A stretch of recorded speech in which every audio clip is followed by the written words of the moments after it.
Every detail matters in the courtroom. Every perspective demands fairness. Know your legal protections and pursue genuine justice.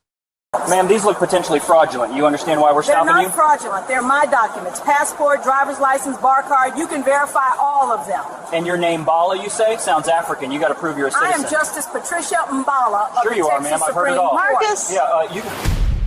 On March the 14th, 2023, at approximately 3:47 p.m., ICE agent Marcus Delaney flagged a passenger for secondary screening at Houston's George Bush Intercontinental Airport, based solely on what he later described as a foreign-sounding name. The passenger, 53-year-old Patricia Mbala, was detained for 6 hours, handcuffed, and told her American documents were likely fraudulent. What Agent Delaney failed to verify during his power trip was that Patricia Mbala had been presiding over Texas Supreme Court cases for the past 8 years, and his decision to ignore basic protocol was about to cost the federal government $19.9 million. Before we go any further, comment where in the world you are watching from and make sure to subscribe because tomorrow's story is one you don't want to miss. Patricia Mbala had spent the last 4 days in Austin attending the Texas Judicial Conference, where she delivered the keynote address on constitutional rights and law enforcement accountability. At 53 years old, she was one of the youngest justices ever appointed to the Texas Supreme Court, a position she'd earned after 2 decades of distinguished service as a civil rights attorney and appellate court judge.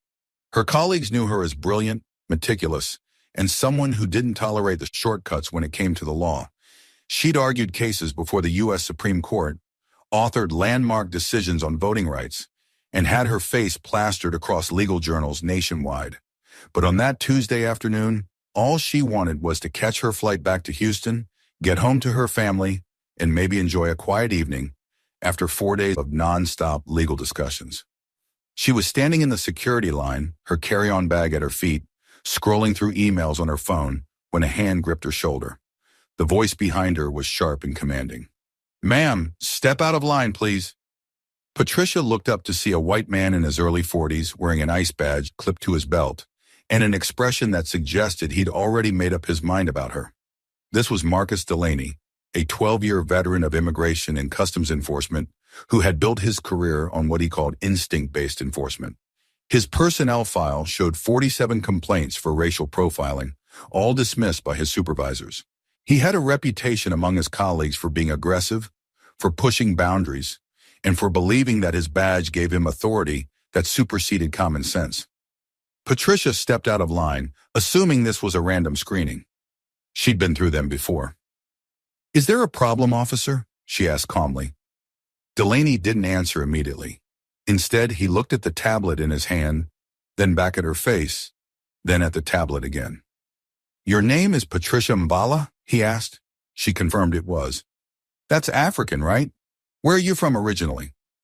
Patricia felt the first flutter of concern in her chest. She'd been an American citizen for 53 years, born in Houston Methodist Hospital to parents who'd emigrated from Cameroon in the 1960s. "I'm from Houston," she said, keeping her voice steady. "I'm an American citizen." Delaney's expression didn't change. "I'm going to need to see proof of that." Patricia handed him her passport, her Texas driver's license, and because she always kept it with her, her Texas Supreme Court judicial identification card. She watched Delaney examine each document with what seemed like theatrical skepticism.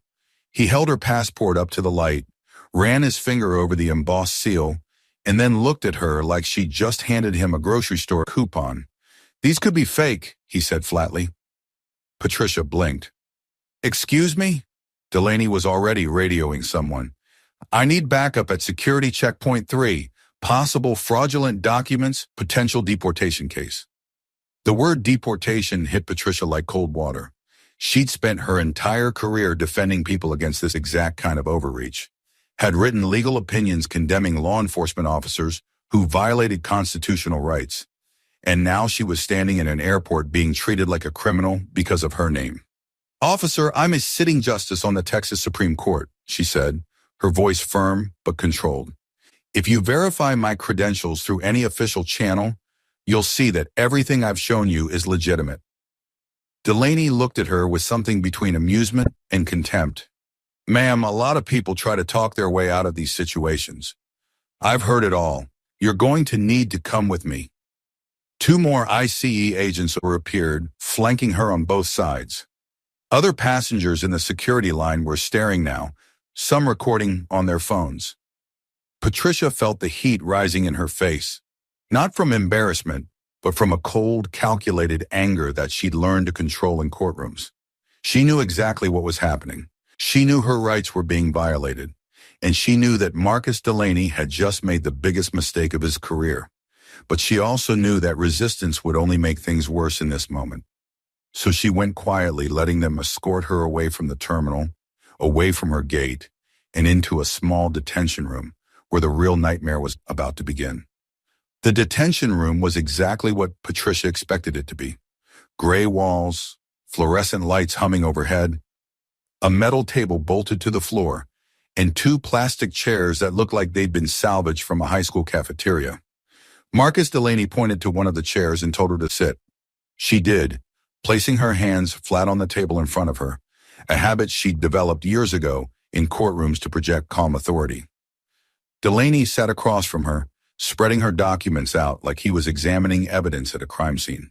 His backup, a younger agent named Torres, who looked barely 30, stood by the door with his arms crossed, clearly uncomfortable with the whole situation. Delaney started with the basics, asking questions that any citizen would find insulting. "When did you enter the United States?" Patricia answered evenly. "I was born here. Houston Methodist Hospital, November 12, 1969. Delaney wrote something down. "And your parents, where are they from?" She told him Cameroon, told him they'd immigrated legally in 1967, told him her father had been a chemistry professor at Rice University and her mother a registered nurse. Delaney nodded like he was listening, but Patricia could see he'd already decided she was lying. "The problem, Ms. Mbala," he said, emphasizing the pronunciation like it was evidence of wrongdoing, "is that we see a lot of fraudulent documents. People buy them, steal identities, create whole fake lives. Your passport looks good, I'll give you that, but so do a lot of fakes." Patricia leaned forward slightly. "Agent Delaney, you have access to federal databases that can verify every document I've shown you in less than 5 minutes. My fingerprints are on file with the FBI, the Texas Bar Association, and the federal judiciary. If you run a basic background check, you'll see exactly who I am." Delaney smiled, and it wasn't a friendly smile. "We'll get to that, but right now I need you to answer my questions." What followed was 2 hours of interrogation that felt designed to humiliate rather than investigate. He asked about her education, demanded the names of elementary schools she'd attended, wanted to know her parents' dates of birth and social security numbers. He asked why she'd chosen to keep an African name instead of adopting something more American. He questioned why someone who claimed to be a judge would be flying commercial instead of private. Every answer she gave was met with skepticism, every credential dismissed as potentially forged. At one point, Patricia asked to make a phone call. Delaney refused. "Not until we verify your status," he said. She asked to speak to his supervisor. He told her his supervisor was busy. She asked what legal authority he had to hold an American citizen without cause, and Delaney's face hardened. "I have all the authority I need," he said, "and if you keep pushing, this is going to take a lot longer than it needs to." Torres shifted uncomfortably by the door but said nothing. Patricia realized then that this wasn't just about her name or her documents. This was about power, about an agent who'd been doing this for so long without consequences that he'd stopped caring about the law entirely. By hour 3, Patricia had asked 7 times to contact her office, her family, or an attorney. Each request was denied. Delaney left the room twice, leaving her alone with Torres, who avoided eye contact and pretended to check his phone. When Delaney returned the second time, he had a different energy, more aggressive. "We ran your name through the system," he said, sitting down heavily. "And you know what's interesting? There's nothing that confirms you're who you say you are." Patricia felt her pulse quicken. "That's impossible. My records are in every legal database in the country." Delaney shrugged. "Maybe the system's down. Maybe your records aren't as solid as you think. Either way, we're going to hold you until we get this sorted out." Patricia had spent 20 years navigating the legal system, and she knew a lie when she heard one. Delaney hadn't run anything. He was stalling, either because he was too lazy to do basic verification, or because he'd already committed to this path, and admitting he was wrong would mean admitting he'd violated her rights. She watched him gather her documents again, watched him stack them neatly like he was organizing evidence for a case he'd already decided. "Agent Delaney," she said quietly, and something in her tone made him look up. "You understand that what you're doing right now is illegal detention, denial of due process, and a violation of my 4th and 14th Amendment rights." Delaney laughed. Actually laughed. "You sound like a lawyer," he said. Patricia didn't blink. "I am a lawyer. I'm also a sitting justice on the Texas Supreme Court, which I've told you multiple times. And when this is over, you're going to wish you'd made that verification call 3 hours ago." For the first time, something flickered across Delaney's face. Not quite doubt, but close. He glanced at Torres, who was now staring at Patricia with wide eyes. "Torres, go check with the supervisor," Delaney said, his voice less certain than before. "See if anyone's called looking for a judge or whatever." Torres practically ran out of the room. Patricia sat perfectly still, her hands still flat on the table, her face calm despite the rage building inside her. She'd been handcuffed earlier, fingerprinted like a criminal, photographed, and had her belongings searched. 6 hours of her life stolen by a man who couldn't be bothered to verify basic facts. And now, finally, the machine was starting to catch up with Marcus Delaney's arrogance. She didn't know yet how this would end, but she knew one thing with absolute certainty. This man had just destroyed his own career, and she was going to make sure everyone knew exactly how it happened. Torres came back into the room 7 minutes later, and the look on his face told Patricia everything she needed to know. He wasn't alone.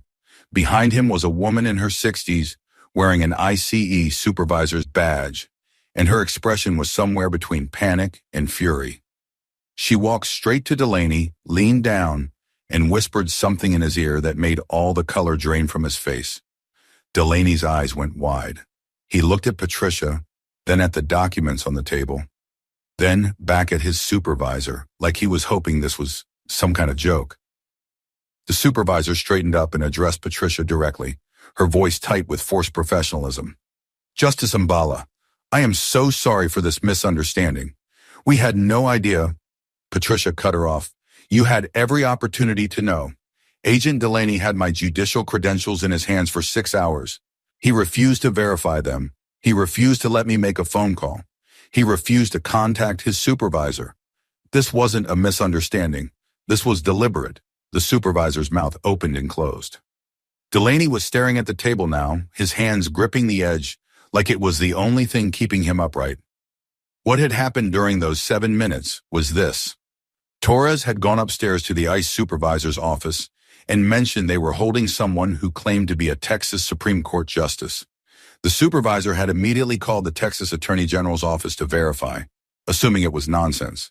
Within 90 seconds, she'd been connected to the Chief Justice of the Texas Supreme Court, who confirmed that Justice Patricia Mbala had been scheduled to fly back to Houston that afternoon and hadn't arrived. Within 3 minutes, the governor's office was on the line. Within 5 minutes, calls were coming in from the Department of Homeland Security in Washington. By minute 7, the supervisor understood that Marcus Delaney had just created a constitutional crisis. Patricia stood up slowly. "I want copies of all detention records, surveillance footage from this room, and the names of every agent involved in my detention." The supervisor nodded frantically. Of course, we'll provide everything. Your belongings are being retrieved right now, and we've arranged transportation." Patricia held up her hand. "I don't want your transportation. I want my attorney on the phone in the next 60 seconds, and I want a written incident report documenting every single thing that happened here today."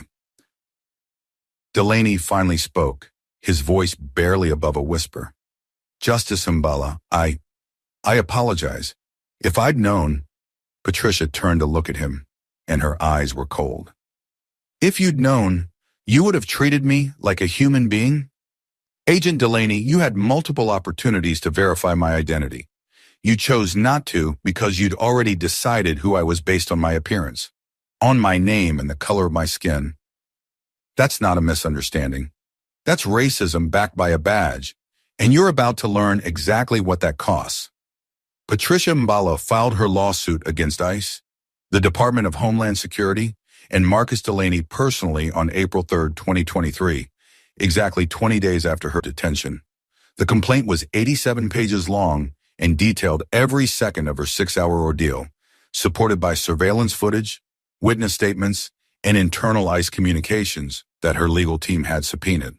The case alleged unlawful detention, racial profiling, denial of due process, and violation of her constitutional rights under the 4th and 14th Amendments. What made the lawsuit devastating wasn't just Patricia's credentials. It was what her attorneys uncovered during discovery.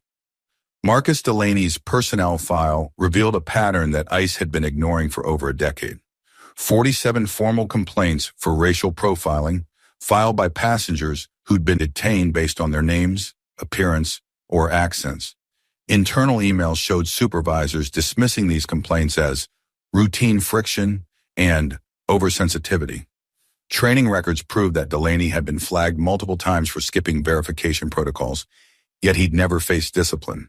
Most damning were his own text messages to fellow agents, recovered from his work phone, where he joked about detaining people with suspicious names and referred to certain passengers as likely illegals before even checking their documents.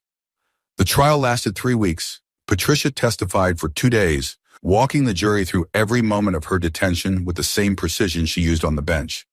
She described being handcuffed in front of hundreds of travelers, being photographed like a criminal, sitting in that gray room while Delaney ignored her credentials and refused her basic rights. She explained how she'd felt invisible, stripped of her identity and dignity by a man who couldn't be bothered to make a single verification call. The jury heard recordings of Delaney telling her that her documents looked fake, heard him dismiss her judicial credentials as potential forgeries, heard him threaten deportation despite her valid passport. Delaney's defense argued that he'd been following protocol, that he'd had reasonable suspicion to detain her, that the whole thing was an unfortunate mistake, but the prosecution presented testimony from other ICE agents who confirmed that standard protocol required verification within 30 minutes, not 6 hours. They showed that Delaney had access to federal databases that could have confirmed Patricia's identity in seconds, but had never bothered to use them. Most devastating was Torres, the young agent who'd stood by the door, who testified that Delaney had told him privately that he didn't care who she claimed to be because people lied all the time. On November 8, 2024, the jury delivered their verdict. They found ICE and the Department of Homeland Security liable for constitutional violations and awarded Patricia Mbala $19.9 million in damages. The jury foreman later told reporters that the amount was meant to send a message that racial profiling wouldn't be tolerated, especially when backed by federal authority. Marcus Delaney was terminated from ICE 2 days after the verdict. He faced federal charges for civil rights violations and was eventually sentenced to 18 months in prison. His supervisor, the one who dismissed all those previous complaints, was forced to resign. But beyond the money and the criminal charges, the case triggered sweeping reforms. ICE implemented mandatory verification protocols requiring agents to confirm citizenship claims within 15 minutes. Racial profiling training became mandatory quarterly instead of annually. A federal oversight board was created to investigate detention complaints. Patricia returned to the bench, where she continued serving on the Texas Supreme Court. But she never forgot those 6 hours. She'd spent her career defending constitutional rights in theory, and Marcus Delaney had given her a brutal reminder of what happens when those rights are stripped away in practice. The $19.9 million wasn't justice, but it was accountability, and sometimes that's the closest you get.